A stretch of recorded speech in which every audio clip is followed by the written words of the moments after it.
Hi, Mr. President, good afternoon. Congratulations for a job very well done on the economy. Thank you. Well, investors are ready. So, what now is your biggest fear insofar as the economy is concerned with what you read about the appointments supposedly being announced by Mr. Duterte? Yeah, I'm consciously making a choice not to comment on anything presumptive President Duterte is saying at this point in time. But having said that, greatest fear. There was a proposal for him, something along the lines that if it ain't broke, don't fix it. So we're hoping that that continues, that happens. And what we've been able to achieve, I think, is just, we really believe it's just a starting block of where we can be. Perhaps even the study that says in about a generation's time will be high income might be changed. So now also continue the policies. Instead of, about 25 years, it will be a lot less than that for us to get to high income. Hopefully it happens. There's so many avenues of how that can happen. For instance, yung coconut levy fund, finally the Supreme Court has ruled on it. Unfortunately, Congress has not passed a law yet on it. And we try to utilize the same to revive the coconut industry. The coconut industry alone, just to give you what the prospects are. A typical coconut farmer will produce something like 20,000 pesos per hectare per annum. So they're the most marginalized of our agricultural sector. If you have intercropping, which we have piloted already in several instances, if you go into coffee, and Manager CESAR can correct me on this one, I think the income can get as high as 176,000 per hectare on the same hectare of land. So actually, when we were trying to conceptualize the program, we were saying, these are all supposed to be additional income for the coconut farmer. But what if it becomes the greater portion of the income? Yung utilization of the coconut levy fund will provide the funding source. And the primary aim, parang based on the decision, it should be for the revitalization of the industry. So the challenge will be, how do you keep them if they start making tremendously, a lot more for other activities other than coconut, can they still be assisted with the coconut levy fund? But that is a bridge that has to be crossed. Now, there is also another thing for coconut farmers in particular. Si Professor Arboleda, I think he's the guy who developed the cocoa coir, cocoa peat, so many other things. He's setting up a pilot factory for all coconut products apart from copra. Now, the study says that in 3 years' time, you will recoup the initial investment. So, our goal, unfortunately, because of the DAP issue and some other technicalities, it got delayed. We hope to prove that concept. Then we can have replication of all of these coconut factories for the benefit of farmers throughout the country. And again, we have the coconut levy fund to fund it. There's so much potential. Coconut sugar, coconut water, the geotextile materials, even the byproducts of the processing in the form of, for instance, in cocoa peat, also have their own particular uses. So, from being twofold. One is the economic aspect of the returns. The other aspect is there's also going to be a change in the attitude of coconut farmers. Once you plant, you wait 5 to 7 years for it to mature. You have the coconuts as a produce. You keep on waiting for the next around 50 years. Now, if you intercrop, then you have activities that you do continuously. So that might mark a change in attitude also of the farmers. So then, talaga you maximize the productivity. And that's just, again, this is one aspect. All of the roads that have been built, 18,000 kilometers of national roads. There are tourism roads, there are farm-to-market roads, there are, for agriculture in particular. Sorry, ano yung tawag yung crossing sa ano? Ang dati Baksakan Center. I don't know if that's the name that they keep using. But basically, you try to bring the producers and the ultimate consumers closer together and eliminate a lot of the middlemen. You maximize the profits of the farmers, then you also maximize the savings for the consumers. So they want to do that with these trading centers. It used to be called Baksakan Center. I'm not sure if that's still what it is now. Now, you might ask, where is the impact? In the Cordilleras, Secretary Alcala was telling me that there were oppositors, and it turns out some local government officials have an interest in the currently established trading centers. Yung mga ganun. So, and that will be resolved, or is actually in the process of being resolved. But the bottom line is, there's really so much opportunities that are now becoming realities. One last example, sorry. I'm going through all of these thoughts in my mind. There's one of the testimonials I got in Apayao is a kid. Siyempre, anybody younger than me is a kid. No? Pero anyway, he's young, still in school. And he says they now have a road that was built in that community where before there wasn't, which made a tourist site. I think it's shooting the rapids. Or some sort of water activity. I have to check that out. But bottom line, because there is a road, there are tourists that flock to that area. He has now become a tourist guide, which takes care of his allowances and various other things while he's schooling. So, Apayao. When you ask, how do you get all the members of the 10 most depressed provinces or 20 most depressed provinces out of the depressive stage? Then perhaps you can make a case that Cordillera would be some of the most extreme. And when you build a road, especially for the upland areas, the costs are easily double what you would cost in the low-lying areas.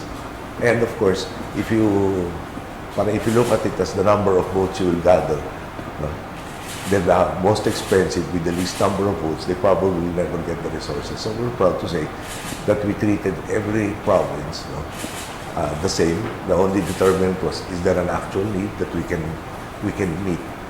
And where we could, we did. If there was one thing that you could have done better to the economy, what would that be? In terms of the economy. I could have done. We'll talk about the executive. But what keeps popping up in my mind is the judiciary. The ability to resolve the issues quicker. For instance, in fairness to the judiciary, at one point, Secretary Simpson made known to us that there was this issue about gaining right of way. Okay. Now,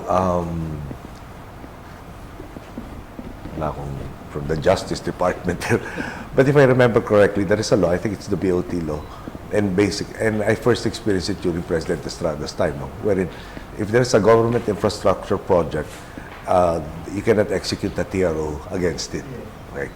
Now, what the requirement was to post a bond equivalent to the amount of the property being expropriated. And at that point in time, I think the legal term is you're given a writ of possession, so we can undertake the infrastructure project. Right? Now, the workaround for that, or the loophole that was exploited by some, has been to question the valuation. So the court will hear the case as to valuation. Effectively, parang you had a TRO in all but name. That delayed, for instance, in the NEA Expressway project, as I recall, and then others. So in fairness to the judiciary, we brought it up to the Chief Justice, and they did give instructions to the lower courts, that the law against a TRO, or in effect even the spirit of that law, should be religiously observed. So after 6 years, I'd like to make a rundown of your economic thing. Can you grade an individual like 75 as the passing grade? So I think Secretary Purisima will have maybe 100%. So Secretary Purisima, what would be your grade to Secretary Purisima? Parang baka mabibitin naman yung 100%, no? Kasi parang You know, I don't think any of us dreamed that we would be getting accolades like Asia's Rising Star, Bright Star, Investment grade. New Tiger, investment grade also. For all, you know, parang getting one would have been an achievement, but for all three credit ratings agencies. And Secretary Purisima will be in the best position to tell you of all of the upgrades. So, if it was not in your expectation, it has gone beyond your expectations, how do you give a grade of 100%? Yeah, it should be better. So, in your economic team, what grade would Secretary Aquino get? Alcala. Yeah, like agriculture. Alam mo, parang magpapaalamanan na kami in a few days, so mag-aaway-aaway pa kami dito. So, we won't ask about Secretary Abayas. So, the best Yeah. performing would be, aside from Secretary Purisima, Ang dami, no? Highways, Health, Undersecretary Garin. so, yeah. Teka. You know, if I exclude DOST, parang actually parang practically all of them I can name na has really transformed, you know, their particular sector. So let me try and explain. Science and technology.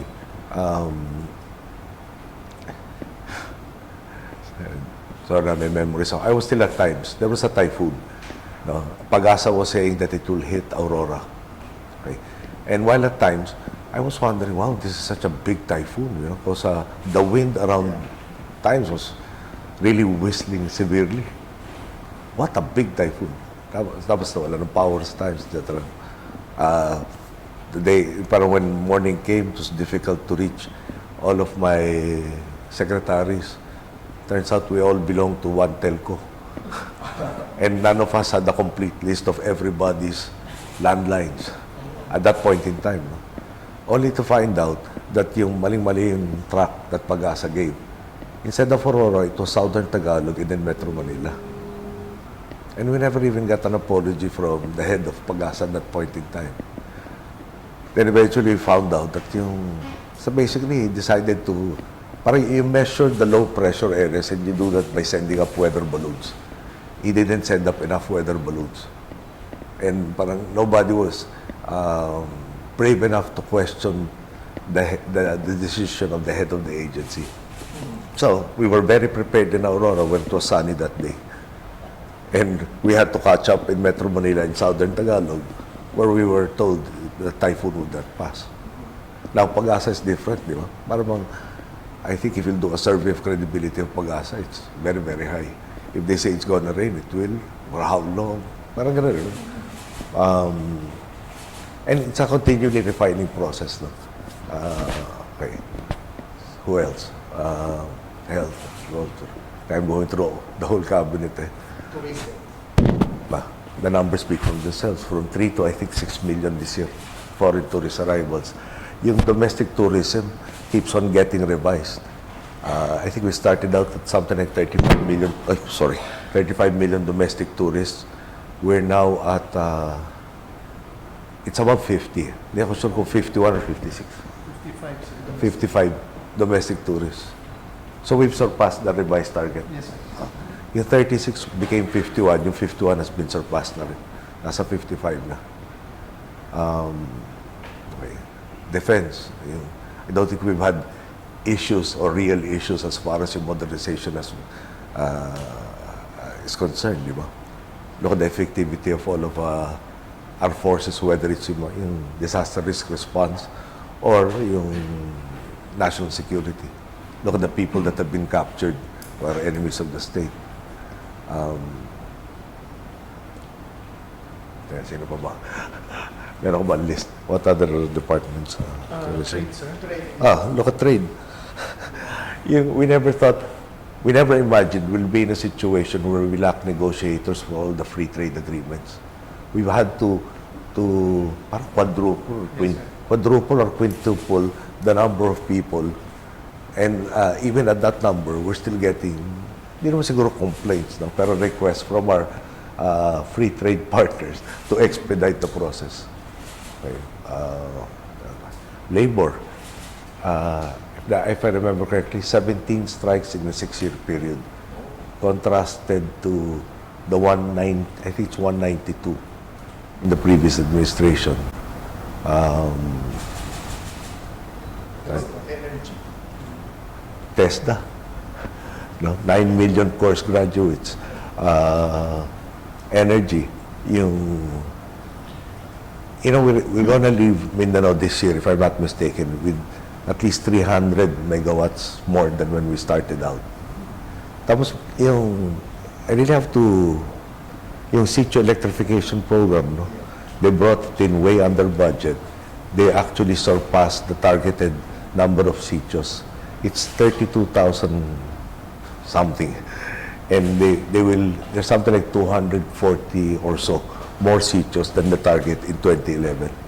Okay. Now, they also have ongoing for sitios that are not accessible to the grid. They're really just too far. So renewable energy, mostly solar, to provide power to these most remote sitios. DepEd, 185,000 classrooms, K to 12. Imagine, I have to highlight that also. Kasi the budget can support something like 8,000 classrooms per year. And at 6 years, 48,000. And in the inventory of 2011, we had 66,800 classrooms as a deficit. So now I had to ask Brother Armin, brother, 66,000 deficit, why are we producing 185,000? Then he goes on to say, sir, there's a K to 12, yung additional 2 years and one. There are 30 to 40-year-old buildings that have to be replaced. There are those affected by the 20 or so typhoons we hit each year.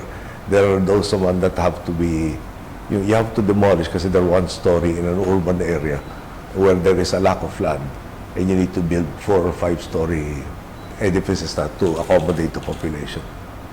Okay. Baka you can ask me a specific department and I'll give you a specific accomplishment. What comes to mind would be, I think most departments did well during the past years. Perhaps, how about the PPP? It was off to a good start, but somewhere along the way. But your question is kind of new. They keep telling us we were off to a bad start. I think the numbers again show it, no? We're nasa 11 na yata tayo, no? Awarded PPP projects. The 3 administrations before us did 5 or 6.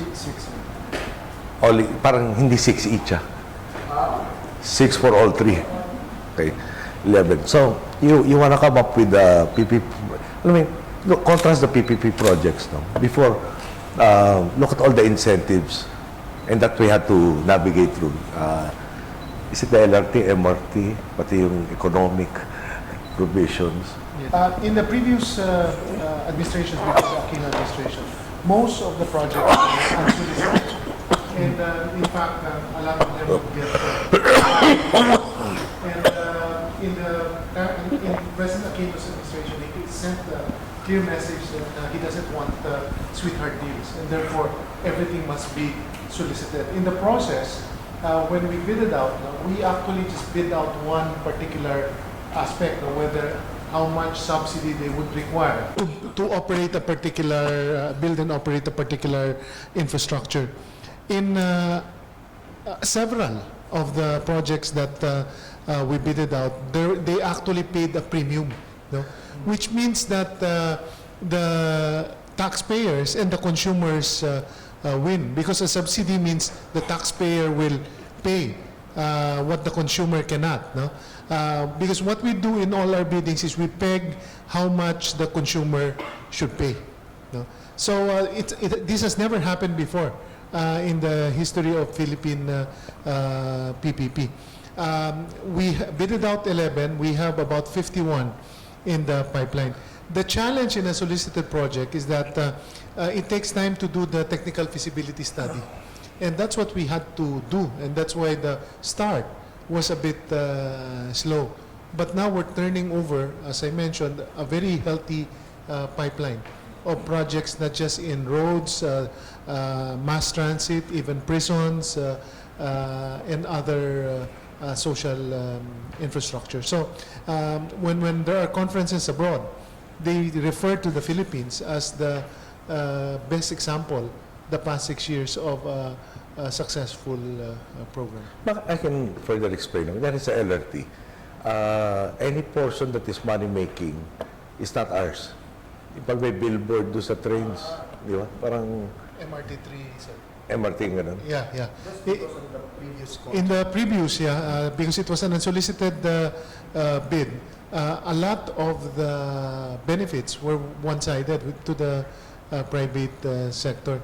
So the billboards, as the President pointed out, were taken by the operator. And that's why when we try The to... operation of the stations also. The operation of the stations. Yeah. So, Actually, in-split pa, meron pa economic aspects at saka yung ownership ng assets.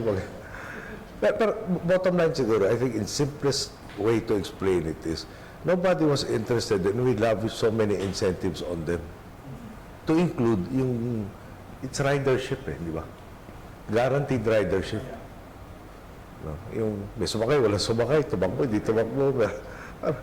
And I guess what I'm trying to say is, it wasn't tabula rasa when we came in. We had to contend with all of that. So, I think, sir, what you wanted me to point out is that before the President took over, sometime in the late 2008, 2007, that period, the original bidders, an operator of the project, actually got their money already by securitizing the future flows of fund. No? So nabenta nila, nakuha na nilang pera. So it's not to their interest anymore to properly run it. And at the same time, they still held the legal rights. No? And that's why that project is something that we don't want to repeat, because government is held hostage and at the mercy of the operator. That's why it was very difficult to fix it, to add the trains, the maintenance contract, and all of that, because it was subject to controlled by the operator. so can I just add, before, pay tayo, lahat ng incentives. No? At kahaba-haba ng pay. Ngayon naman, binabayaran tayo in advance. I can point to Cebu, Mactan, Calax, Even FTI, sir, the price FTI. that original. yung parang they will hindi parang they will provide a necessary infrastructure, service, etc. And necessary for us, for our society. But at the same time, they believe it will be profitable. Hence, they can give us advances of our share. They are paying us for the privilege to put up the infrastructure we need. Being reverse was, we had to give them so many things just to get them interested. So, R11 is almost double the 6 that came before us, but I think it's in a different caliber altogether. I have one last question on the economy. What's your position on opening up most sectors like telecom and to foreigners? 100% ownership for foreigners, for areas like energy, telecom, Media. media. Okay. This is telecom. So I think I joined. I'm not a netizen. No, but I do question. If I'm in my room in Pangarap, and one of the first things I do after reading the papers is answering all of the text messages that come my way. And currently, para for the last, para what I find strange is I'm in my room. I don't move in my room, and the signal bar changes from 1 to 4 to 5. No? Sometimes you receive the message, it's 2 or 3. Yeah? When you respond seconds later, it's 1. And with the message na, di ba? Failure of delivery. Now when you make a call, bigla lang instant na naman 4. Mukhang napaka-selective yata itong telcos na to as to what they will, how they will, it's just a suspicion of mine. A phone call will probably make them more revenue than a text message. It gets priority. Ganun ba yan? But what I really don't understand is you literally don't move from your position and you have that range of 1 to 4 bars of a 5-bar setup. So, I think I read it in your papers, President Duterte was saying, shape up or face competition. So, yung competition is good, Just don't make it parang too competitive that nobody gets an opportunity to make a profit to reinvest. there is a country in Asia that really liberalized, and everybody is engaging in very cutthroat competition to the extent that it's a question of minimizing losses. And the service there is also bad, primarily because they don't have the wherewithal to continually invest. Race to the bottom. Thank you, Mr. President. Sir, as the Secretary mentioned, there are a lot of projects still in the pipeline, like PPP alone, there's 55, so 11 minus 11. So my question is... 51 total, 51 less total, than 11. less 11, yes. So about 40. So Various stages. these projects will be finished in the next administration. So what if they push for it? So my question is, what critical projects or programs or let's say unfinished business do you think must be sustained in the next administration so that we can push this economic momentum that you have achieved? Yung mga water projects na MWS has come to mind, no? Yung, hopefully I'm not wrong, Airports, and the airports, no? Pero dumal tayo sa water. Yung, if I'm not mistaken, Cesar can perhaps backstop me here. Yung Angat, I think the newest tunnel was built sometime in the 60s, tsaka early 60s, which means may mga nauna ng 20s and 30s yata, before World War II. Okay. Now, yung, siyempre, medyo sa straight line depreciation, matagal-tagal nang nawala yung value. No? We're creating a fourth tunnel so that you can do the necessary works on the other three. Then eventually, mag-i-increase rin yun. We're building another dam, Kaliwa Dam. Yung Bulacan bulk water supply will become a model. Angat is there, and they don't get anything from Angat. It's a perpetual complaint.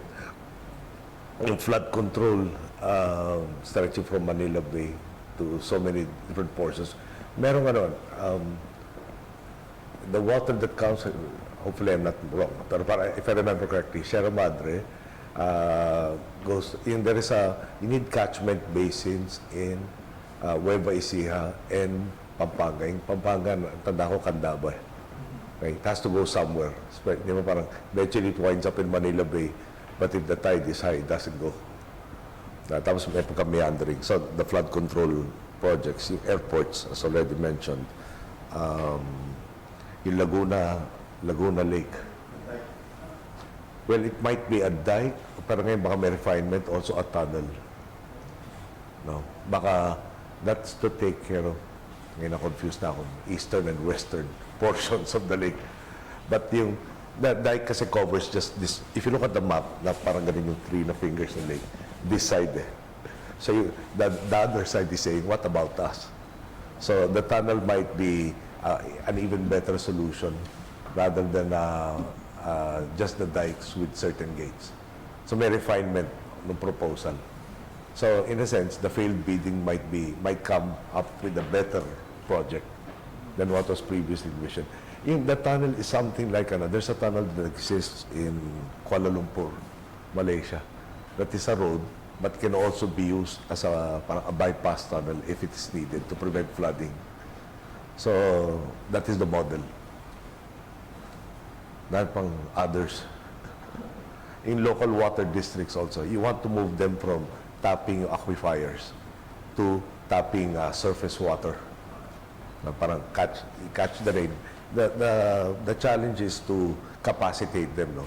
They're normally small. They don't have the financial wherewithal to have their own reservoirs. But if we can move them to that direction, then you have yung risk of subsidence. Yung mga sinkholes, yung mga ganun, becomes less, and intrusion of salt water in the potable water system also gets solved. Pero yun na nga, yung mapping it all out everywhere.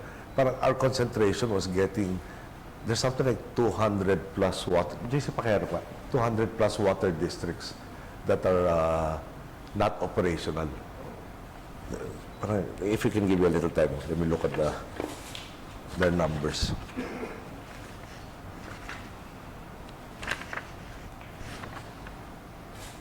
Okay. End of 2015, there are 869 formed water districts. 515 operational, 233 non-operational, remaining 121 are dissolved or inactive or LGU run. So yung 233 is and was the focus. Get them operational again. Sama na rin din yung issue about what the correct rate should be as far as yung water in the metropolitan area is concerned. Next is Cebu also. Potential water shortages na. So, I'm heartened by the fact that the leadership in Bohol used to say there have been plans to address that from President Ramos's time, but it was too Cebu-centric from their perspective. Under our watch, he said, they're being treated fair, so now they can share their resources with Cebu because it is para no longer Cebu-centric, but equally centric. This is actually a question that my mom always asks me. How do you remember all these details? Ba, baka partly heredity. My dad, I think, really had a photographic memory. Then he gave us tips, no? When you enter a room, when you try to memorize where and what everything's position, you never get it wrong. You have to remember it as clusters of images. No, I like hard copies instead of the soft copies of all the documents. No, if I find that if I highlight something or I put a marginal note, that helps me remember the entire page. Nung kids kami, we played with cards, no? Ewan kung training naman ng parents ko yun. It was called the memory game. Yung match. You spread out the old 52 yung match. Okay. Siyempre, may sibling rivalry. Pag nagbilangan kayo, how many pesos sa kanya? 20 pesos sa'yo, 2. O, di 1,000 kang alaskado doon. So, you try to do better. And siguro it helps that they also encourage us to read at a very young age. Of course, you have to, when you're younger, everything that's in print, parang wow, true to. Then later on, you hear concepts of history in the eyes of the victors. Diba? Parang, alam mo ang gospel truth din talaga dito. So I guess we were also asked to have a questioning mind.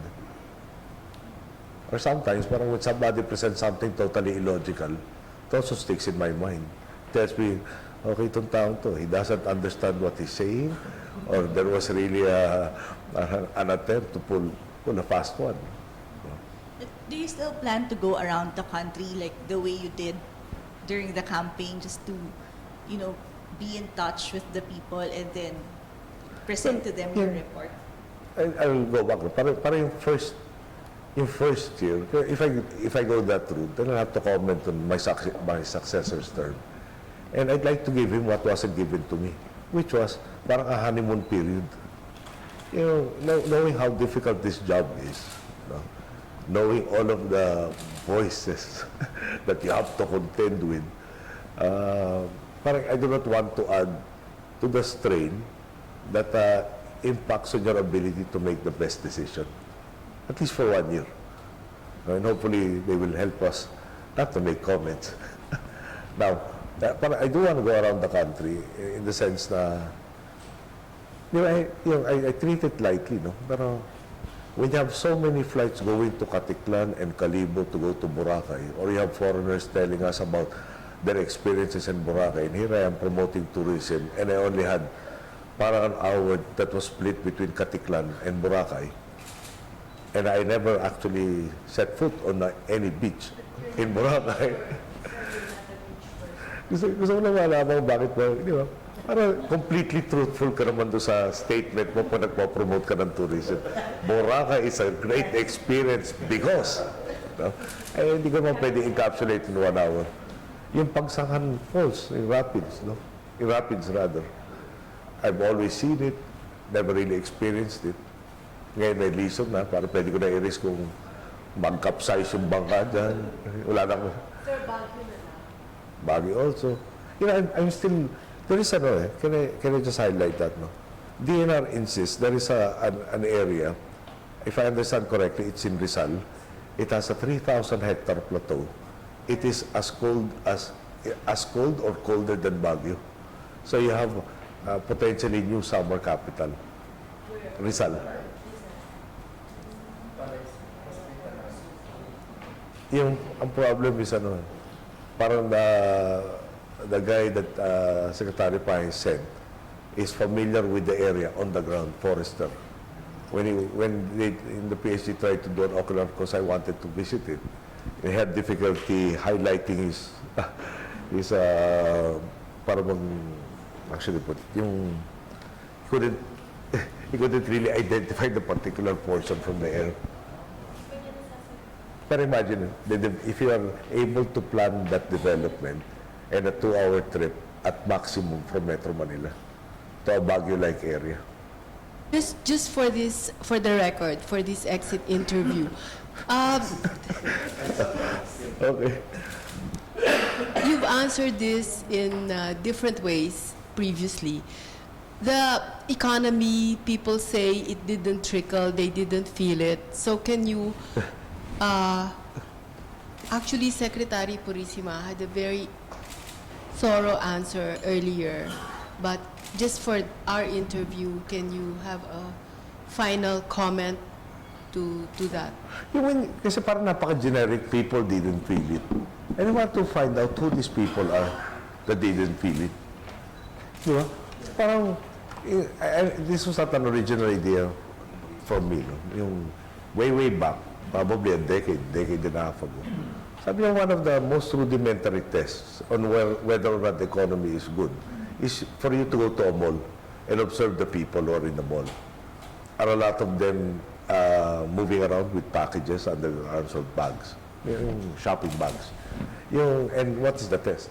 If there are a lot of people who have no purchases, then the economy is bad. Parang as a rough test. But if you see a lot of people na having all of these purchases, then that is an indication that the economy is doing well. So, is there a rising middle class? Look at the car sales. They're in the mid-20s year on year for the last 2 or 3 years. Increase, no? And what does that show? There is a confidence that they can pay for it. There is also a confidence that they will keep their job that allows them to pay for it. Pag may 1, 2, 3, 5-year amortization plan. Look at the construction that's going on everywhere in the country. Siguro, ayun ko, baka naman dapat may assessment rin. That's why I want to ask you, who are these people who are saying they never felt it? No? Parang, I'd like to ask them, can you just put yourself in the first half of 2010? What were your concerns then? What are your concerns now? And if we went to a more thorough interview with these individuals, I think we can point out what the differences are, no? For everybody. And you can go on and on. Look at let me just cite you sa health. Sa health, it's, sorry, ang dami nitong pages. Okay. No balance billing, January to March of 2016 alone, 63,494 patients benefited from the no balance billing. What does that mean? Yung bottom quintile, January of this year to March. First quarter of this year, 63,000. Almost 63,500, 63,494. Before we had that no balance billing program, all of this would have come out from their pockets. Yung Z package has been expanded. No? Covers medyo mabigat ibigkas ito mga childhood acute lymphoblastic leukemia. Okay. Prostate cancer, kidney transplant covered already by PhilHealth Z benefit packages. March 2016, 2,314 patients. PhilHealth paid 798 million worth of claims. Yung 2013 ni-launch to, tapos lumaki na rin yung coverage ito. Look at the out-of-school children, 2.8 million in a study in 2008, 1.2 in 2013, na nag-increase yung population at the rate of close to 2% per year. So, may corresponding increase ka doon sa school population. So, real number, 2.8 to 1.2, and we're still targeting that. So this joint between the facts and the perception, obviously it is a perception. Does this disconnect, does this affect you? How do you feel when you read about this perception, knowing that it is a perception? You know, kasi when I go out and people approach me, they say, thank you for the 6 years, thank you for the sacrifices, thank you. Parang bawi lahat eh. Ayun, di ba? Parang bang at this late stage, no? People can say, paalis ka na, buti nga alis ka na, and all of that. But, in a sense, it hasn't changed from the time we campaigned, no? In 2010 na, if somebody starts to ask for a picture, no, everybody in the room will ask for a picture. And a lot, especially the older set, no, are saying, I want a selfie. And then to say, they don't know, how do you actually operate this? No? Cute pa rin. So, di ba parang pag sa surveys na ganyan, it's really the question, eh, how you present the question. If baka pag sasabihin, we don't feel it. O sige, what were you expecting at this point in time? Parang another way of saying it is, when we started out, everybody practically seemed to have given up hope on the Philippines. And the main objective was to get out of the country. I'm sure you had headlines at that point in time.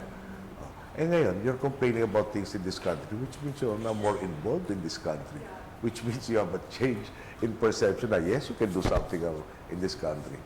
Now, siguro just to stress it, no?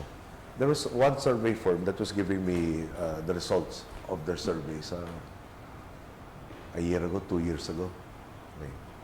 So one of their questions said something like, are you happy with the government's efforts to increase your wages? So I asked, sabi ko, ano logic ng question na yun? Kasi lumabas tayo, maski anong karsada sa Pilipinas, at ako magdi-disguise, kayo magtanong. Maghanap tayo ng turo kayo na 10 tao, random, no? At hanapin natin nga kung sino magsasabi sa lahat, satisfied ako sa wage sila. Umalis tayo ng Pilipinas, no? Sa kaya tayo makakahanap ng lugar na, even, di ba, the so-called 1% in America will probably say, I'm not compensated enough. So when you ask a question, is government doing enough? That presupposes you're happy with the wage. And if it is impossible for you to be happy, then no amount of effort by government will redound to any positive thing. So, when I asked that of the head of the survey firm, actually quiet siya. Para na-realize, nga, no, parang napaka-ridiculous siya itong question na ito. Yeah, parang the question itself already has a set answer. And you're not learning anything from asking that particular question. I think it was Mel Sarmiento, a few weeks ago, was saying, saan ba nagsasabing hindi gumanda ang buhay nila? Ano na-interview, may bagong motorsiklo, may bagong TV, may bagong washing machine. Pero siguro na the way of saying it is, I'll go back to when I was in college. What is economics? One of our professors defined it as the satisfaction of unlimited wants with limited resources. Diba? So, when I was trying to explain it in the district before, sabi ko, wala kang TV, nagkaroon kang TV. Uy, may TV na ako. Nakita mo sa kapitbahay mo, colored. Ay, sa'yo black and white. Oh. Di, gusto mo naman colored. Dumating yung colored mo, nakita mo may flat screen na pala. Oh, flat screen naman tayo. Nagkaroon ka ng flat screen, maganda may, tawag na, surround system. After ng surround, baka multi-room na surround. It never stops. Yeah. Sir, I can imagine how difficult it must be for you for the past 6 years, and knowing that, there's discontent always Sira na ba yung dalawang mic? Sorry. Knowing there's discontent always. Diba? So how do you deal with that? Do you set parang achievable goals or empirical na you can measure? Yung one thing that I was fortunate to have heard decades ago was my dad saying, pity the person who will replace Marcos. He will be fortunate not to be booted out of Malacanang. Fortunate not to be booted out of Malacanang. Kasi para bang, yeah, yung, how do you actually manage people's expectations? And what I tried to do was to tell everybody the truth all the time. So what does that mean? No? I have a friend who has a daughter who studied at the London School of Economics. At parang may some sort of sub-course on politics or political messaging. And was giving the advice. Worked for me in the Senate for a while. Parang nag-summer job. Well, not to me exactly, but to the dad. Na in being very, very candid and very truthful raw was not how it's supposed to be done. Mga ganyan. So parang everything that she was being taught, I was doing the reverse, and I was being successful. So she was, afterwards, she was wondering, how relevant her studies were. Okay, so sa managing expectations, parang bang, hindi mo parang, kanyari, yung one of the questions you wanted to propound last time was, why are there still poor people? And I have to throw the question back at you, how do you actually become poor and the following day rich? Na hindi ka magnanakaw o criminal. I mean, even yung criminal, will take some time. Kung mag-hold up siya, he has to plan the activity. Pero I have to, first, syempre, the basic answer is there any country in the world that doesn't have poverty regardless of the political system? Okay, number one. Number two, how do you actually get somebody out of it? And our philosophy is capacitate. What does that mean? The economy grows, but you can't participate. The call center industry has grown by leaps and bounds. You have to be able to talk in English. You don't know how to speak in English. You cannot participate. You need some basic literacy in dealing with computers. You've never seen a computer in your life. You can't participate. So one of the early things that we did was may mismatch parate, job availability and the skills. So at that point in time, very basic. Let's get together with the industry, find out what they need. No? And not need now, no? Pero what will they need? 2 years, 4 years, 6 years. And I was thinking in terms of yung 6-year period. No? So you train, we devote the resources to train our countrymen for that, and then they're able to participate in the growth of the economy. So it's what I'm trying to say is long term. No? Walang, parang, I've talked to so many people within and without the country, and we embarked not just on 1 or 2 programs that were designed to lift people out of poverty. Parang we tried to maximize every opportunity that came our way. Kaya nga pasok tayo doon in tourism roads. Bakit tourism? We don't really have to be that lettered to be able to participate. Baka the issue was inability for our tourists to get to that tourist area. Yung one case in point is yung whale watching sa Sorsogon. Whereas they used to harvest the butanding, they now guard the butanding. No? And it's community driven. We just facilitated it. So again, yung people who will say that we've not met their expectations, I'm in all honesty, I really want to talk to them and ask, what were their expectations actually? What could have been, what can be achieved in 6 years? Okay. Yung capacitation, sa amin, dream namin, graduate ka at least high school. And when you graduate in high school, that you have a marketable skill. But to get to high school, to finish it, how long does it take? Yeah? 13 years. No? 13 years. So, dalawang 6-year term and plus 1 of the third term before you get there. Pero sa amin, worthwhile yung investment.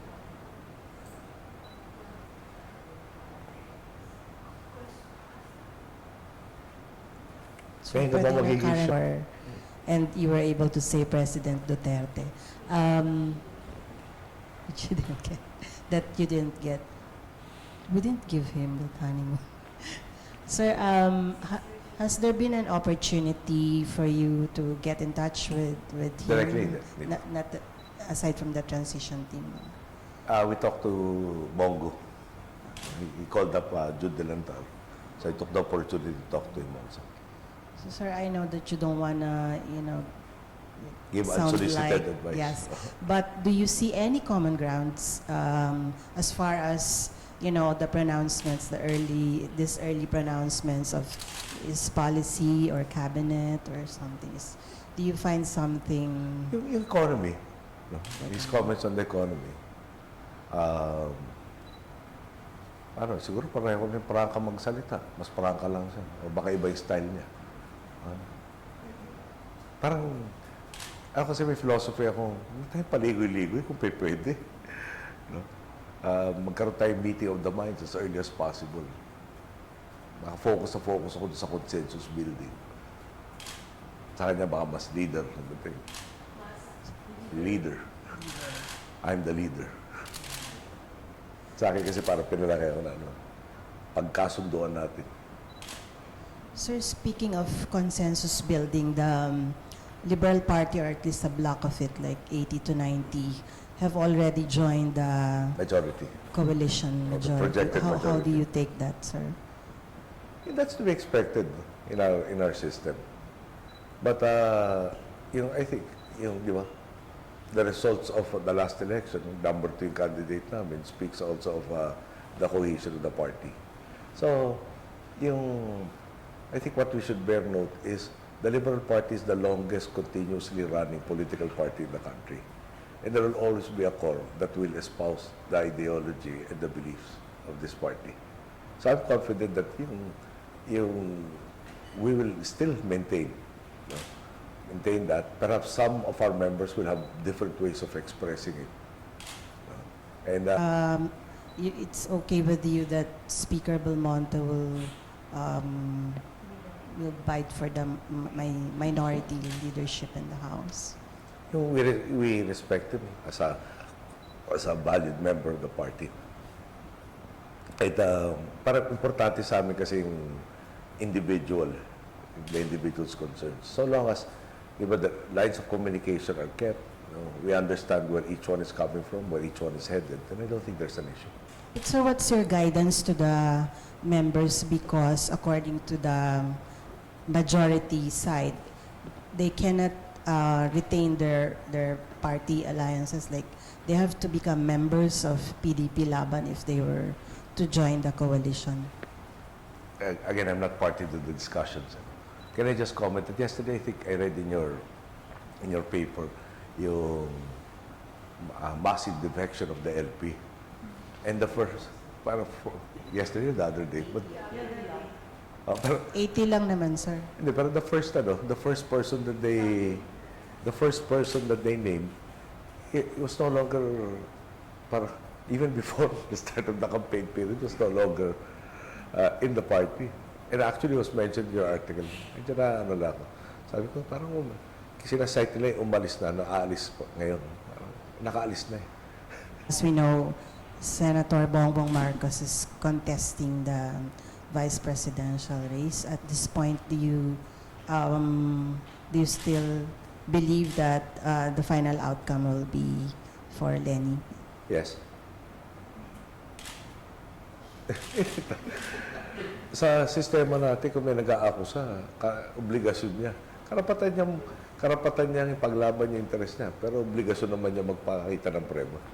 And parang they want to have the protest before the proclamation, or do you think it should be after? I'm not a lawyer, pero I'm sure both sides have gotten expert election lawyers who should know and will probably know what is allowed under our system of laws and our rules and regulations, what is not. Pero wala na, pero sana. Baka buti pa maging diplomatic lang ako. No comment na lang. No further comment. About the peace process with the MILF and the CPP-NPA. Sir, with the MILF, I understand, parang it's still an ongoing process. So, what are the last minute or one of the few final things you want to consider, or parang just to tie loose ends with your administration and the MILF? And this, I think we'll have one more discussion with the MILF hierarchy. In KL? No, not in KL. Here, number one. Number two, we want to make sure all of the commitments we made with them are being undertaken. What comes to mind is yung Sanjahatra program, amongst others. Our campaign to make the peace dividends felt by all parties concerned to the maximum extent possible. I want to update from the responsible agencies and officers as to the extent of our commitment, the execution of our commitments with them. Are you still concerned about the armed component of the MILF? Because they're saying the incoming administration will campaign for federalism and then therefore set aside BBL, diba? But I think one thing that they haven't mentioned yet is the armed component of the MILF. So, paano naman papasok sa federalism yun? Is this something that we still have to think about? Medyo parang speculative ako on actions that I will no longer be part of as a leader of this country. I will just be a citizen watching from the sidelines. So I think it's not proper for me to comment on what will happen. Okay. Pero sir, dun sa sinasabi nila there was an interim peace pact between the CPP, NPA, NDF, and your administration. Can you just explain it to us? Kasi medyo Peace pact, iba yung interim peace agreement that they signed. If you remember, there was a proposal supposed to be coming from Maria Season that talked about how to resolve this issue. Employment for their fighters. My memory says, if you remember correctly, something like 5 items. And all of those proposals were very doable. Okay? And the people that we sent all came back and basically said that they look really, he looks very sincere that they want this to happen. I'm quoting from my memory and how I understood it. Siyempre, mas highfalutin yung actual na proposal. Now,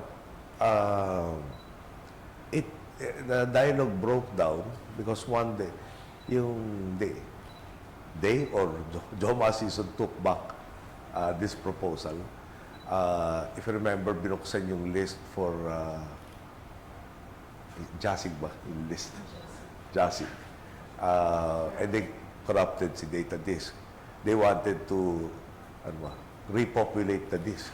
Sabi medyo madali naman ang dami na naman yung ilalagay na pangalan dito consultant. Okay. And because of that, they used that as a pretext to walk out of the talks. So I have to emphasize that, we didn't stop the talks. They stopped. May maganda silang proposal.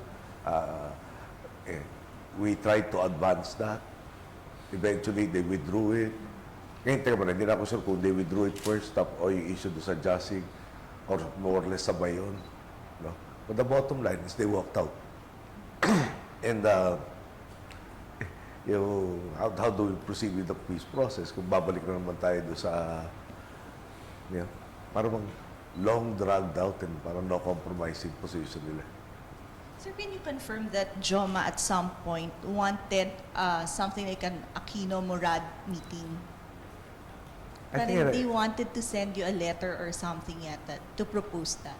Formally, I don't think I ever received that. Have you heard that they wanted to do something like that to jumpstart the talks? I do recall something to that effect, pero baka informally.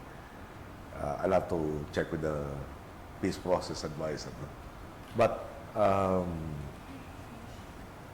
parang bang but I think he phrased it correctly. It was after the Murad meeting and sometime after that.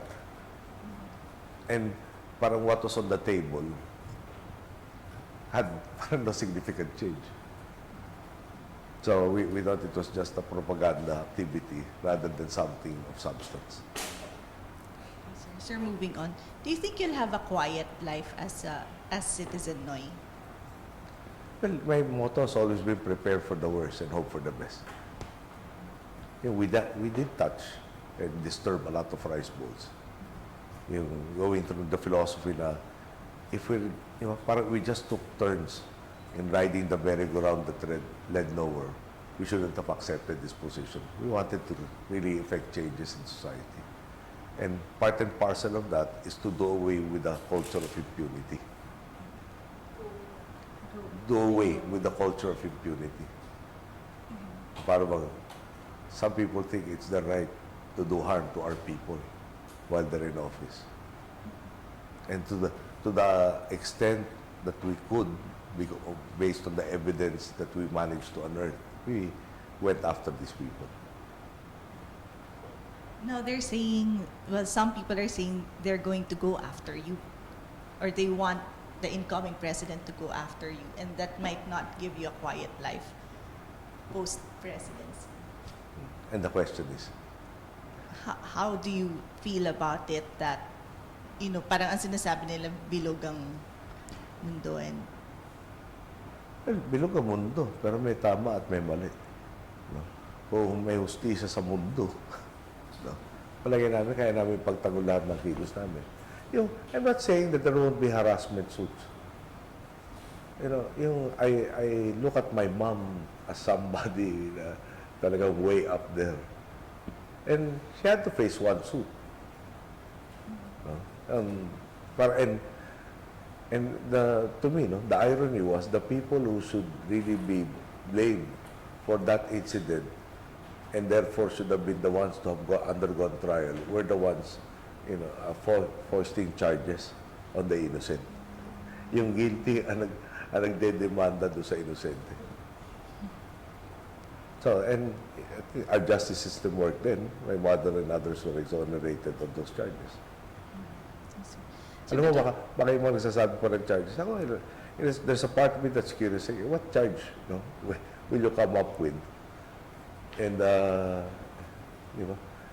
Sana, we are all in this world for a limited period of time. Sana hindi, meron kasi mga nagpa-file while I'm still in office na hindi pwede. At alam lang hindi pwede. Sabi ko, ganito attitude dito while I'm in office. Alam na siguro out of office. But I have to remind these people also, baka my mother is a better Catholic and Christian than I am that is used to turning the other cheek. I tend to push back when I'm pushed. So, whatever they do to me, I might remember the Old Testament. Sir, but in the past 6 years, what have you learned about yourself as a leader? Sir, Learned about myself. Siguro para I've pushed I'm now more cognizant of my limits. Parang I've had to, just try to remember all this. Pero, parang part of it is, di ba, I don't know if it's just a Filipino belief, but God will not give you a burden you can't handle. That's when you look back, parang dinahandahan kaming practice before we got the major wallop of Yolanda. Yeah. Kasi bago na may Pablo, may Sendong, or even yung Zamboanga crisis na kala namin kalaki-laki ng problema na paano natin papakainin 10,000 katao araw-araw. Biglang milyong katao ng pag-pinag-uusapan ng tumama Yolanda.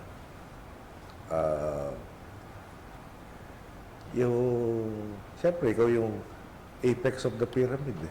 Pag meron nanghihina ang kalooban, dibdib, etc., titingin siya. O hindi ka pwedeng ikaw ang hihina-hina.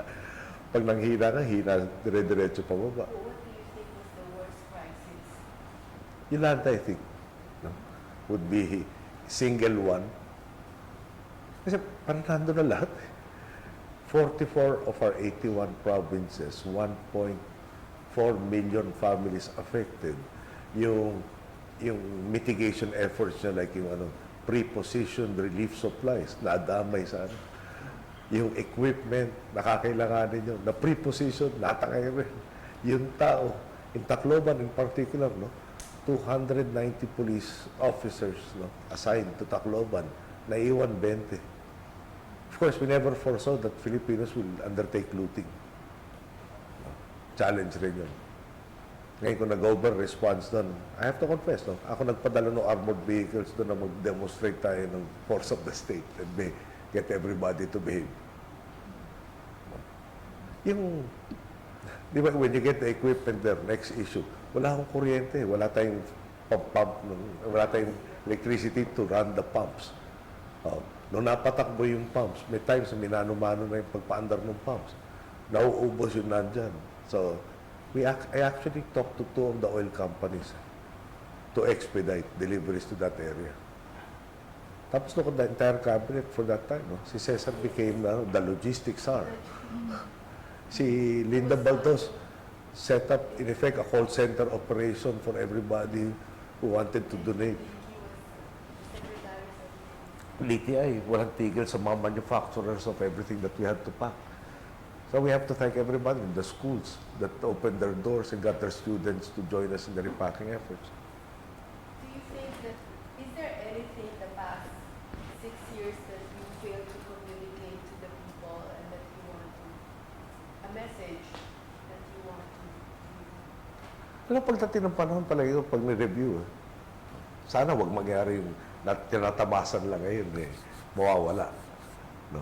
Pero sana hindi tayo maabot doon para makita niyo. What did you have under our watch? No? And what you are supposed to be able to still have after our watch. Yung failed to communicate. We tried to communicate. No? And siguro, let me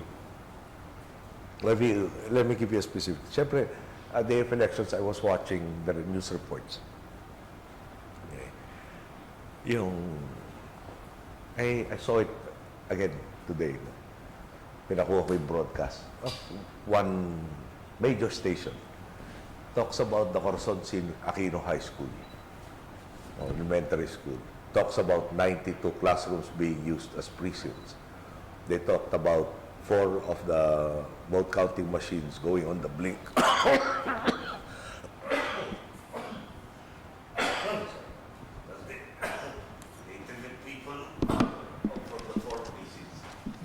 Siyempre, we're dissatisfied.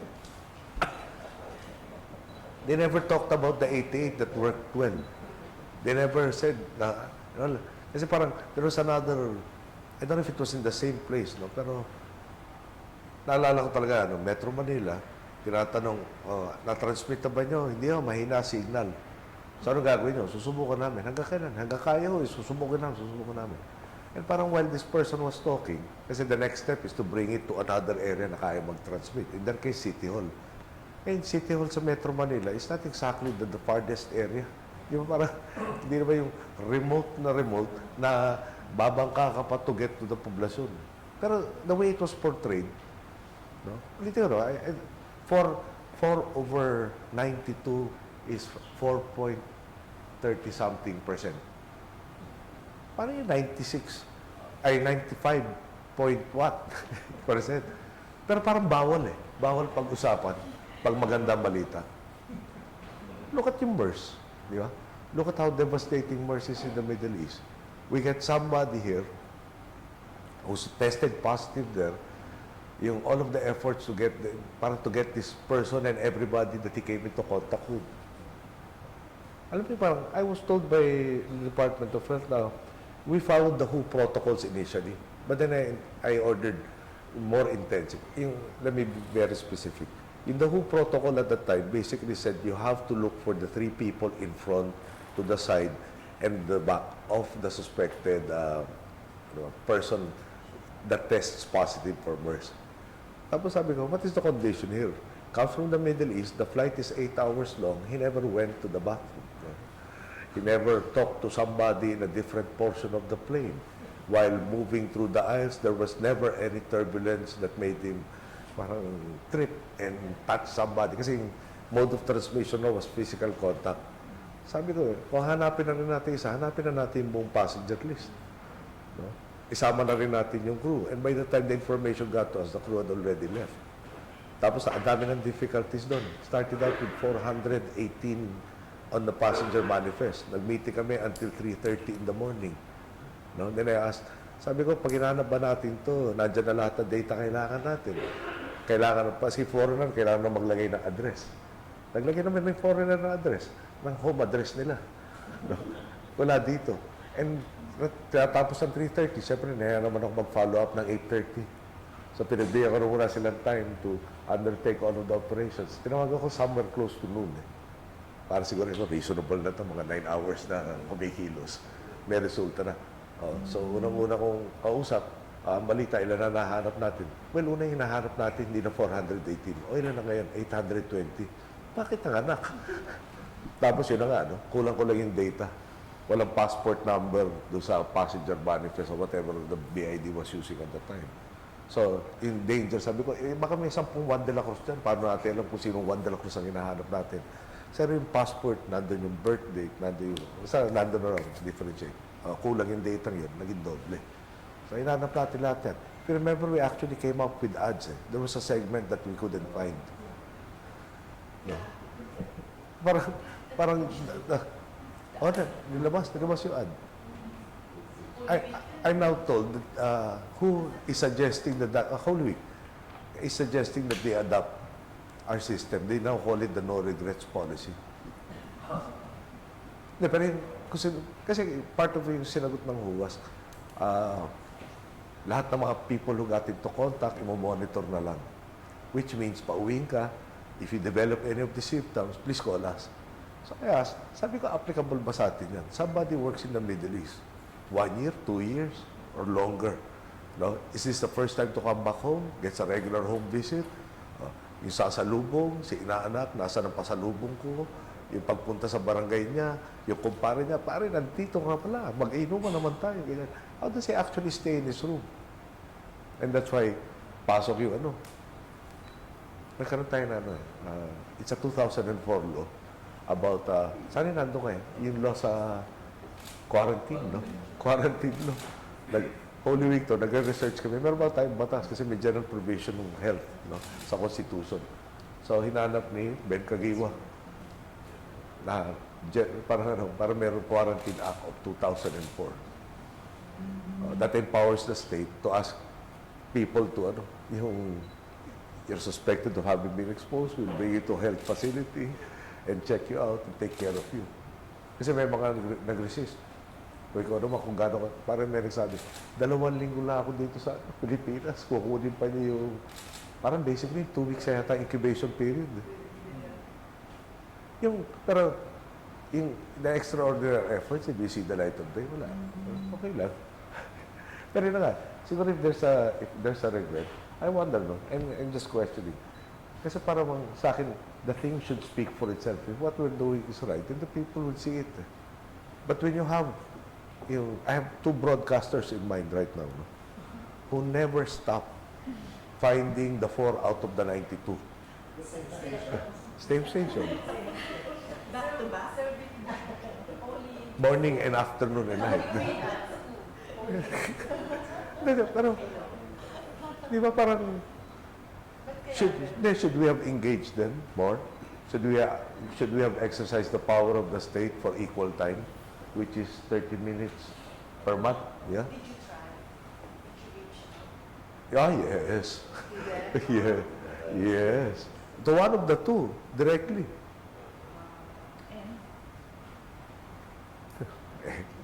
The results speak for themselves.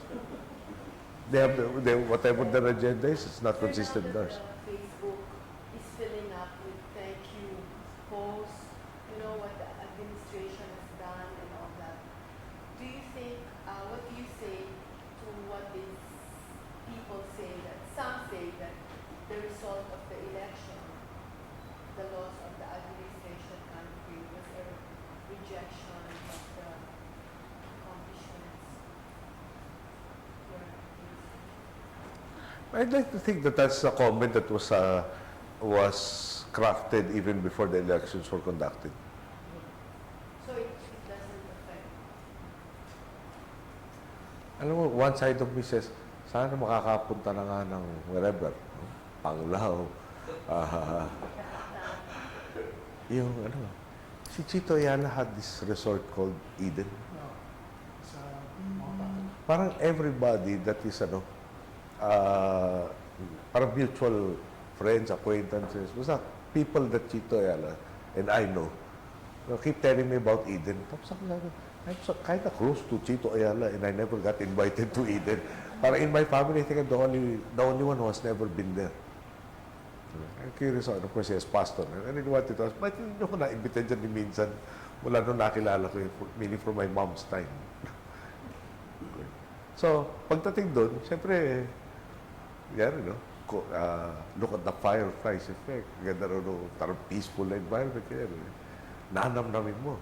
Ay kung every time may makakita sa'yo, sir, pwede pa picture. Sige, ganyan. Baka, pero baka yung Facebook page na ngayon. O isama niyo ako sa Instagram. O sabi. Para may part na, pwede pang namnamin ko naman yung wala akong concerns. Pero on the other side is, tutuwa naman ako pag lumabas ako and the way they treated me in partly in 07 but lalo na in 2010 is I think how I'm being treated now.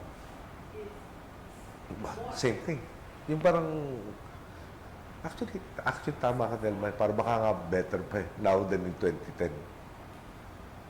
I distinctly recall, Apolonio might have been there, yung PSG gets really stressed out. So it's Da- a warmer reception. Oh. Sabi, there was one lady in particular says, ano ko ba nun, talking to the PSG, gusto ko lang makita ang presidente ko.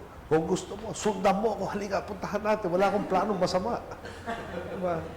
And then when you were in Baguio, somebody, Ang daming ano. there was so much. Ang daming, you know, in the campaign, somebody was asking me for the shirt that I was wearing. Which is, and I had to say, oh, sabi ko, ako gusto ko maibigay sa ito. Wala akong undershirt. Hindi naman ako pwede maglalakad na ganito. And she didn't stop, no? She actually said, mahal, meron ka naman iba niya siguro mamaya. Ibigay mo na sa akin. Sabi ko, paano ka ibibigay sa ito? Nandun pa yung pupuntahan namin. Paano kung maglalakad ka ako na walang shirt? Hindi ko maalam. Parang hindi ko alam kung paano namin na-resolve yung dialogue na yun. Pero she was kind of insistent. She an old woman. Not really that old.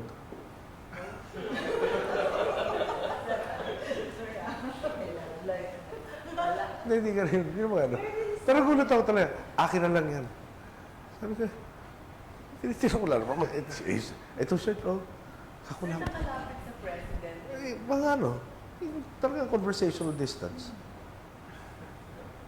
Parang, baka may bakot ako. Pero sabi ko, akala ko di ko sabi mo, wala akong undershirt. So which means that the popularity was there. It never really. Yung, some of my supporters will say, it was not transferable.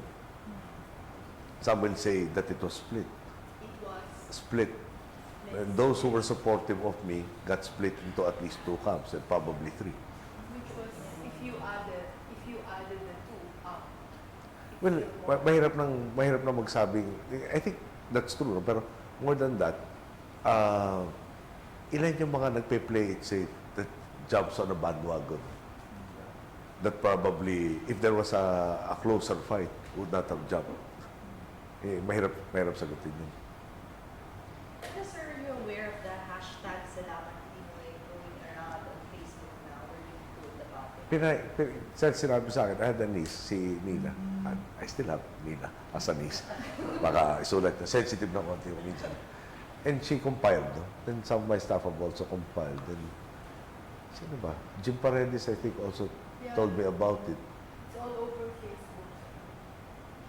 Then I asked them, paano ba hinahanap yung akong illiterate? So now all the figures are coming out. But sir, here you see, kasi if you're a Facebook user, mapapansin mo yun. It all came out after May 9, when nagkakaroon na ng trend, yung bagong presidente. All of a sudden, this hashtag came out. Siguro. Majority. And the question is why? Hindi kaya parang, I know you don't want to address it pero yun, baka isisayang, or yung iba, they actually feel afraid. You know, if we talk to human rights lawyers, parang, ang joke nga nila, sisikat ulit ang flag. Alam mo yung mga ganun? What do you mean, afraid now? Yeah, medyo may creeping fear na sila ng mga human rights violations, mga ganyan. Umayan yung CESAR flag, yung Free Legal Assistance Group. Tsaka mabini. Tsaka. Pero suddenly, Sana sila hindi. ng realization. Alam ko naman kung suddenly, no? Pero baka naman nagkaroon na environment na pwede na ulit. So, I keep hearing reports that people were being cyberbullied. But honestly, sir, what's your reading of people's movement? People's? Then I have to. Kasi parang, parang if what we did was right, no, in these 6 years, then parang bang, I really believe that, I don't know, could we have done a better way of campaigning it? Should we have started campaigning, propagandizing a lot earlier? And would it have made a difference? Pero parang, my thinking was people would, normal, parang would want the continuation of it without any, well, hindi man without any modification, but perhaps allowing only a bettering of it as the only modification. What's the people's mood? Scared. Half and half. You know, some of them say they want curfews para daw madisiplina na sila. Or paparada na sila sa tamang parahan kasi bago na yung gobyerno. But, strange, di ba, sir? Pero, yung flip side nun, yun nga, meron ng mga scared. That, you know, parang we would have support groups on social media na dun mo na lang nasasabi just so we can mabubuli. Daming araw sa media na cyberbullying during the campaign. So I think it's half and half. Sir, do you think the past 6 years were worth it? And if you could, would you do it all over again? Kaya gagawin ba niya ulit? Siguro, was it worth it? Yes, no? Yung I can shower you with so many statistics. And just try shower you with a little. And there is a study by PIDS, no, that says, tama ba PIDS? In 7.7, Philippine Institute for Development Studies. It's under, think tank under NET. That says 7.7 million have been alleviated. Parang they've crossed the poverty threshold. There is a, NED has also this report on, without Yolanda, at saka yung price manipulation of rice in 2014, the number of people that should have graduated above the poverty line would have been much higher. Another way of saying it is, yung may improvement tayo, maliit, pero without all of this progress, it would have been worse, especially after Yolanda and that rice price hike. No? Okay. Di ba, ako yung classrooms, talagang pahirapan kami sa, Tarlac is not that far. Tarlac City is like an hour and a half from Metro Manila. Ang dami namin need sa classrooms. Yung, tapos sasabihin ako ng kasamahan ko taga Davao, in particular, sabi niya at that time, community sila, pag pupunta mo, Skylab ang ginagamit. Or habal, yung habal-habal. Ay, Skylab. Kasi motorsiklo lalagyan namin doon. Kaya, na nakatali si baboy na ganyan, na pagkapaakyat, tutulak na lahat, pagkababa na aksidente. Parang nung deprived, pero feeling ko, ba't naman kami kulang dito sa probinsya kami? Sila mas malala. Then you have all of these roads, no? Itarbin. I mean, when you, isa pa yun, no? Si Buchi Bulot told me, governor, sabi niya sa anong araw, pagandahan kami ambulansya. Dahil yun lang ang chance na mabuhay yung pasyente namin, maitakbo sa ospital ng karating probinsya. Now he says, we're the referral hospital. The testimonial there of a guy who says, when somebody is sick in our community, we have to cross the forest for 2 days to get to the hospital. So the forest is now part forest, part cemetery of people who never reached the hospital. talks about the road that takes minutes lang to a hospital. They have to buy anything, they're limited to what they can carry. Again, children that go to school because it's now a little bit more accessible, a lot more accessible. Parang all of these questions that perhaps I started thinking about when I was in college, and more so when I got into public service. How do you actually move people out of poverty? How do you actually maximize the opportunities? How do you come up with something holistic that addresses any and every and all concerns at the same time? Parang minsan may development, katanggap-tanggap pa doon sa community. Then you have programs like Kalahi Seeds that they develop the programs and projects that they want. Then you guide them and capacitate them. Alam pag sinasabi yung Yari Yolanda, slow response. I don't know how many are aware that under, there is a law, the one that set up yung Disaster Risk Reduction Management Council. And it says basically, when you come up with yung reconstruction plan, rehabilitation plan, it has to be designed by a structural engineer, para specific. Okay? Then in the areas that were affected, mabibilang mo ilan yung municipal engineers that are actually structural engineers. So much so that DPWH had to recruit yung structural engineers to expedite the process. And if you were not compliant, then you were in violation of the law. Tapos it got to the extent that there were so many private contractors who were saying na pwede ba i-release na yung structural engineers at wala na kayo makuha. Pero did I ever imagine that there's so much construction ongoing that we will run out in areas of aggregates? Sabi ko, aggregates? Hindi ba ba't buhangin lang yun? How does this country actually run out of that? But it's true, no? That's what brought the price up for the circumferential road in Basilan. You had to get it from, parang Cotabato yata, and transport it there in GI sheets. Tapos pag meron ng GI sheets, quality GI sheets. Alam mo, like in Tesla, no? Parang bang, dati, napadaan sa Tesla, kung maghanap sila ng trabaho, may hawahanap sila, good for them, parang ganun. Pero dito, you took it one step further, no? You talk to the people who will provide the jobs and you ask them, what do you need in terms of skilled labor? Then you pushed our people towards those areas.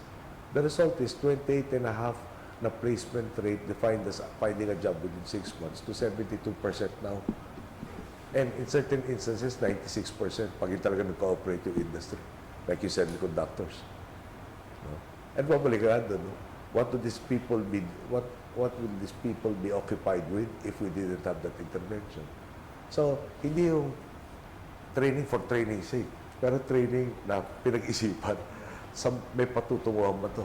And the beauty of it, sa TESDA, BPO trainee will make in his first year of employment, will pay the government taxes, income tax, at siyempre hindi minimum wage. So, pero yung parang entry level sa BPO, he pays in the first year enough to cover his tuition in TESDA.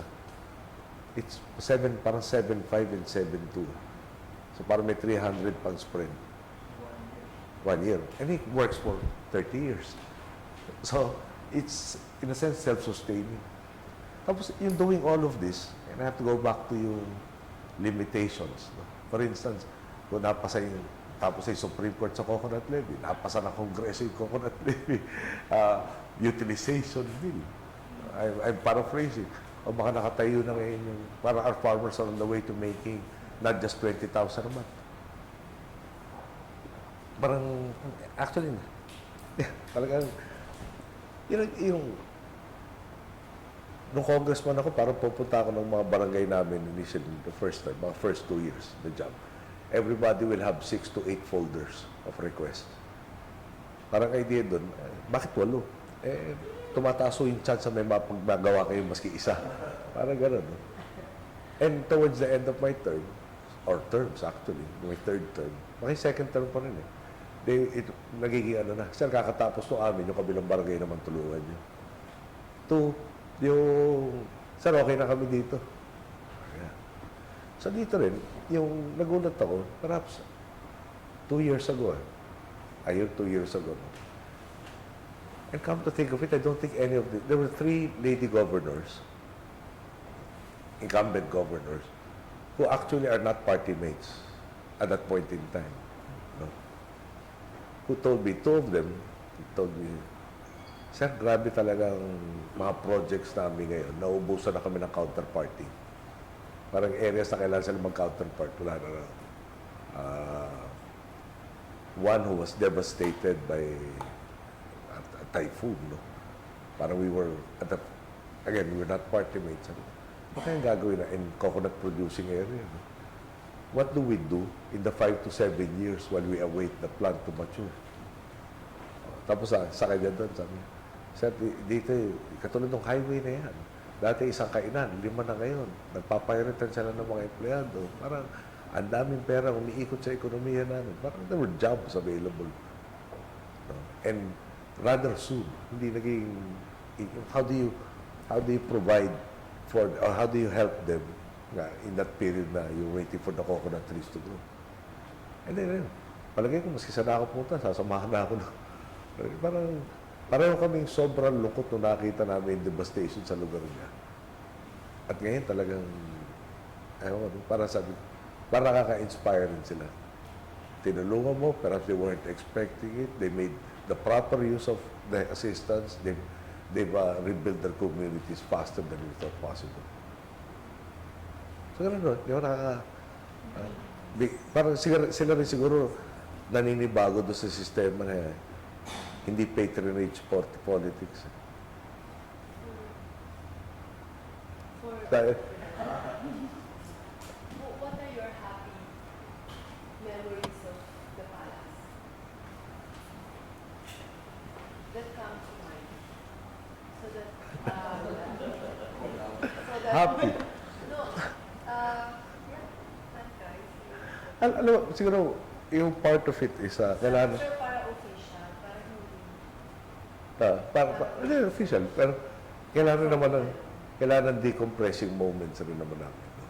So, ibig sabihin nun, para bang, sa totoo lang, no? Ano ba mga benefits na naibigay ko sa kanila? Patol a meal, now and then. No? So, I remember one in particular, this was from Barack Obama. Tapos, to make him feel at home, karoon ng singing portion led by Butchabad, Babe Singson, Real Mendras.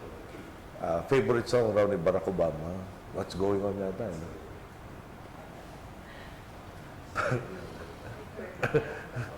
So, mukha naman natuwa si Barack Obama at saka Susan Rice.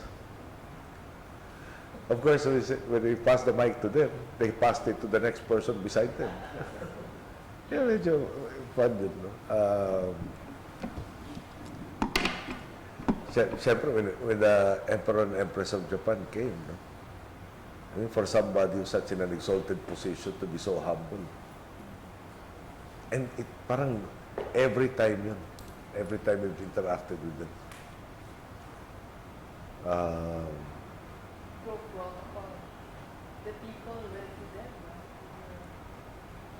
Sa embassy nila. Siyempre, Pope Francis' visit. Presence na rin, parang kumakalma na yung mundo. Presence of Pope Francis. What was your touching moment with him? He was so tired, remember, when we got off the plane. Alam, sa totoo lang, dito, tsaka nung nasa room, para bang tingin ko sa kanya, Papa, nasimbahan, kinabibilangan ko. Na, parang hininga ko rin sa kanya yung mga concerns ko. Sabi sa akin, basahin mo yung encyclical ko. Ano yung... how do you say it? Somebody who is so grounded that the things that I was complaining about, he is so aware of. But was not flustered by all of these challenges. Well, you know, even with just a smile, no? Says, para ba with a smile, so pregnant with, kaya natin to. We will make a change.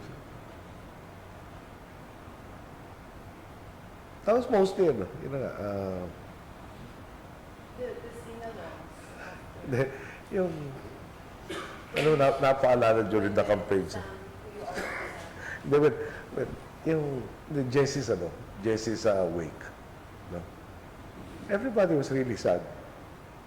Yeah. Tapos may portion na, and I don't know who had that bright idea, but to sing Jesse's and Lenny's favorite song, which was Betcha by Golly Wow. And In the way. in the way, no? Parang parang late hour na yata, kami na lang. And they were dragging me. I think Butchabad in particular was dragging me to join them. They said, di ba niya lang kung gaano kataas yung kantang yan? Tapos and I was looking at Lenny, hindi ko alam kung courteous si Lenny. Talaga natatawa, and gracious. Tapos to hear Laila say at the end, live ba to? Parang that broke in a sense na yung gano'n kami kasad lahat. Siguro kasi Jesse nando, pati sa natawa. Ang tatapang nyo kanina, ngayon live bigla ang tanong nyo. How about wedding? Don't you remember any wedding or? Na nag-enjoy ako. Never gave them the opportunity to go to, parang very rare yung reception na pinuntahan ko. Dahil parating tatanong sa akin, kailan naman yun sa'yo? So, kaya, iniwasan ko na lang yung repetitive question na yun. So, sir, kailan? Alin? June 30, wala na kami dito. Alam mo, the President has to take the oath of office before noon, June 30. Tapos, nakalagay rin doon, your term ends noon. June 30. Ano ba yung point? Dalawa kayo. Are you anxious about the walk? We have no idea what I don't think he has made any plans yet for how he wants done. And I do recall, kasi I went to President Estrada's inauguration I went to President Ramos for that matter, but I was in the sidelines. I accompanied my mother sa Barasuin for President Estrada. I remember President Ramos wasn't present in Barasuin. Or baka naman, I can't recall he was present in Barasuin. But I remember FPJ was the one delivering. You mean it's possible that the outgoing president And I'm just saying that was the case then. I asked the executive secretary how we arranged it during our turnover in 2010. That's parang it was presented to us and we accepted the proposal. So we transmitted that we are ready to accommodate anything presumptive elect. What was your talk with GMA when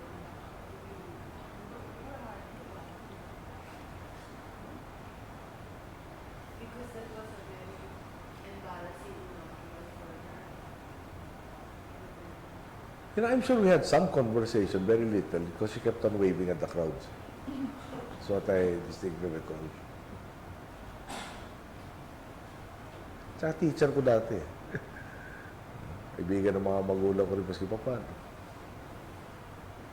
So we have plans now what you're going to do after lunch.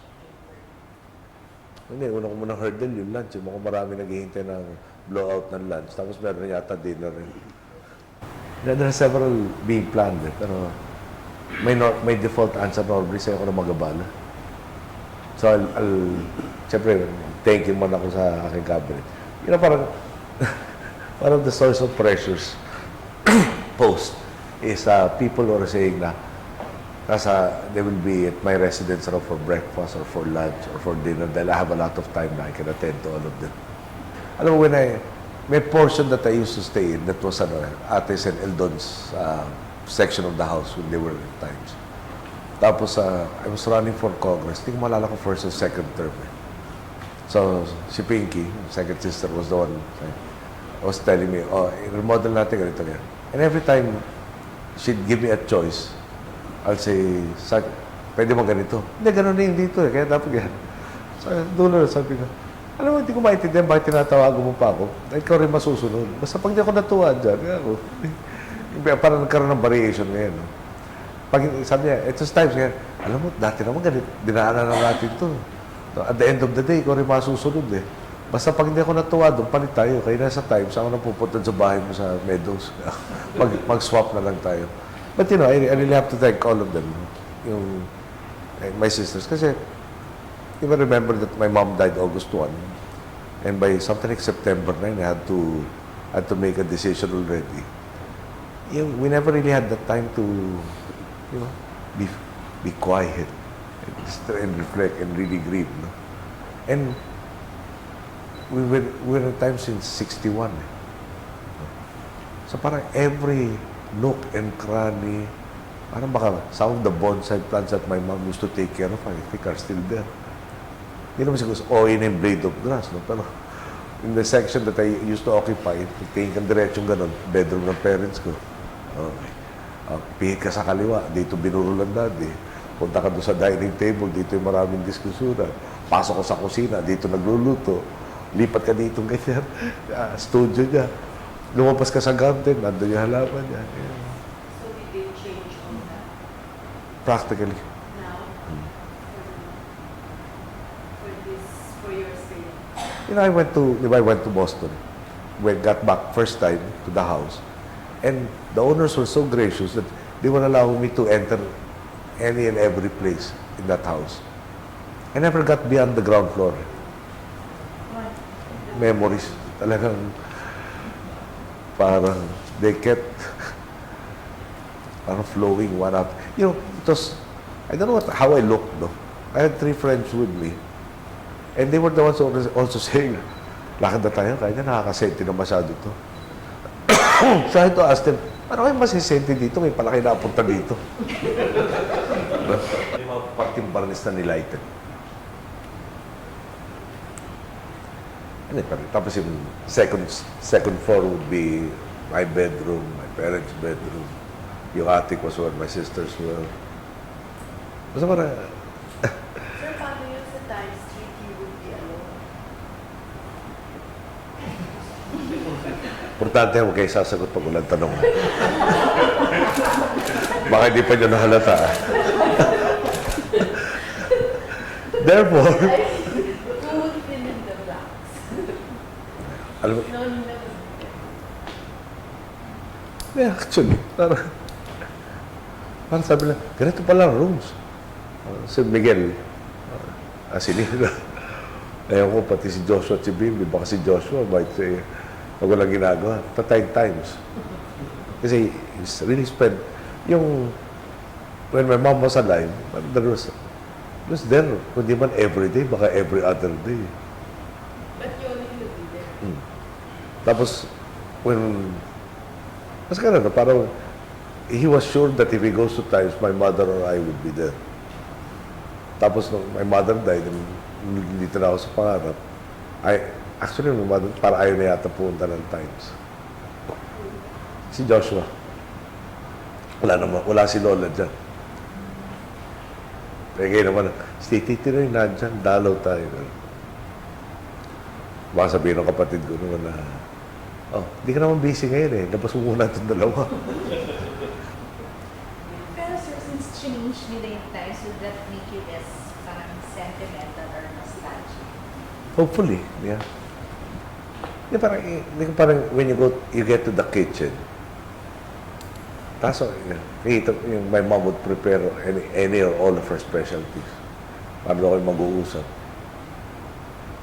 Or ka naghihintay ka lang para baka sabihin, so ba tikman? One of her specialties kasi was yung spaghetti with meatballs.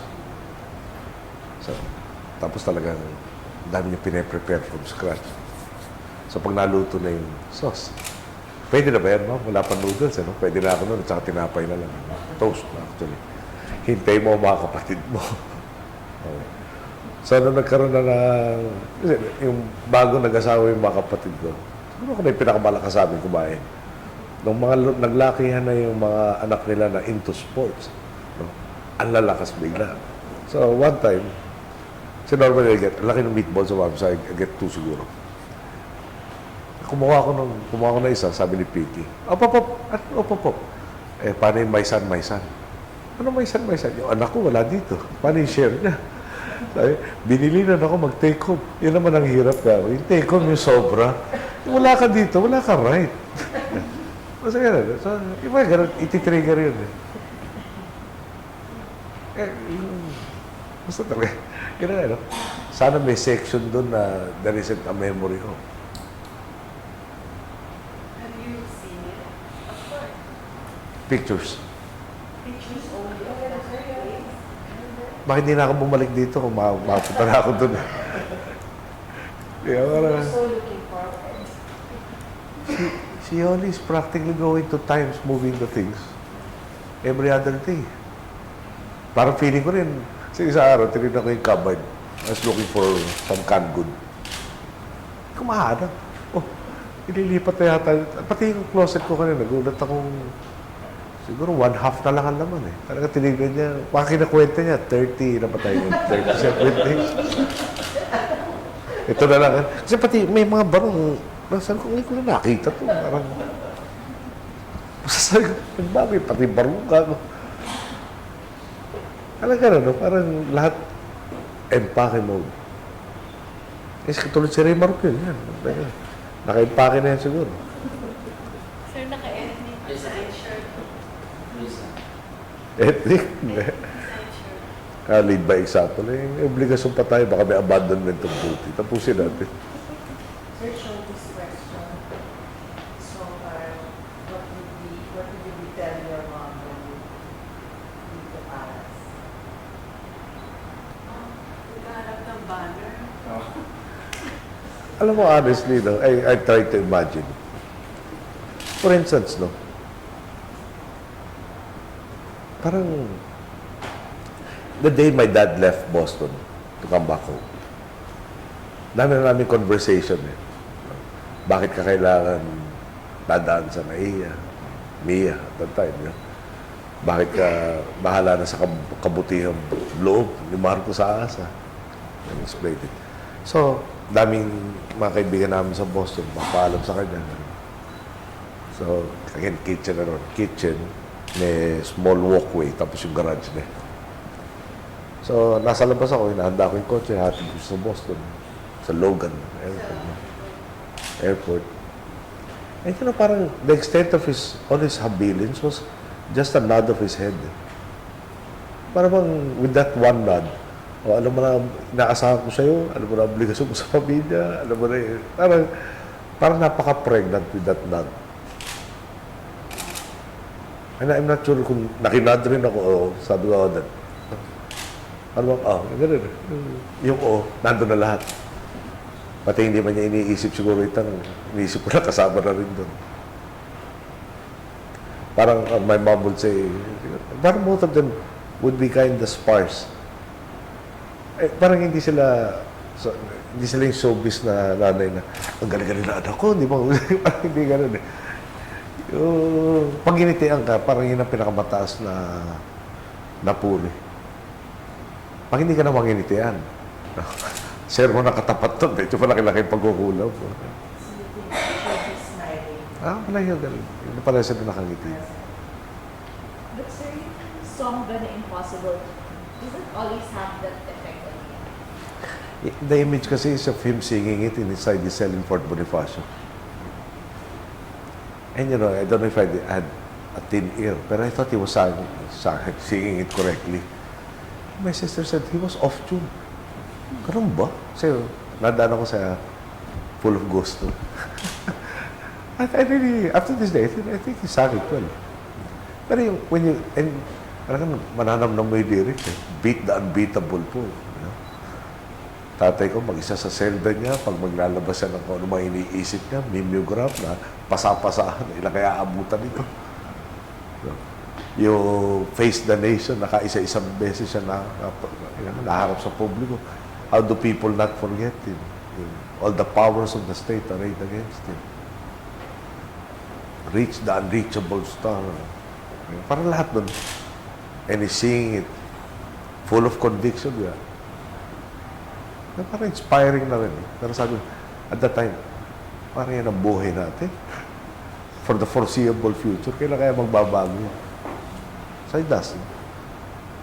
You know, more so than, he actually also sang My Way. My Way. Before it led to fights. Sabi never know yan. Pero Impossible Dream ang parang, mas nare-relate ko sa kanya. I don't recall him singing Bayan Ko for that matter. Parang everybody was singing Bayan Ko in memory of him. Amongst others. Okay na? But what was the office ni Marcos before? That's your office. Isn't it eerie na? Yung, at the time, I had no choice eh. Kasi, I really wanted to stay in the premier guest house. Okay? After the earthquake and the tsunami in Japan, nag-inventory ng government buildings, lumabas kulang ang foundation nun. Or walang foundation. Okay? Next na lumabas, walang plano. No architectural plans can be unearthed. Yung third na, parang to convince me, pinakita yung column sa pagganito. May crack kung saan siya nag-meet doon sa kabilang dulo. At saka all around. Okay. So, in hindsight, baka better pinademolish raw. Cheaper. Dahil akala namin, ito na kailangan ayusin. Eh, kada may bubuksan, sa loob, naalala ko may isang column. Smooth na smooth sa labas. Nung binuksan, sa loob yung, di ba, semento, may nahalo ng bato, yung ganun, reinforcing bar. Nakabukod yung buhol-buhol na yun. Nakalabas na yung bato. Nagpulbo na yung semento sa gilid. Sometime in the 70s. Eh. Tapos kasi in a portion, yun ang pinasa sa akin. Better na, kay Imelda kasi more ornate. Eh. Kasi more ornate yung kay Imelda. Took a while to get used to it. Sorry? Across. Parang, di ba, elevator? Oh, this side kay Imelda, that side kay Efren.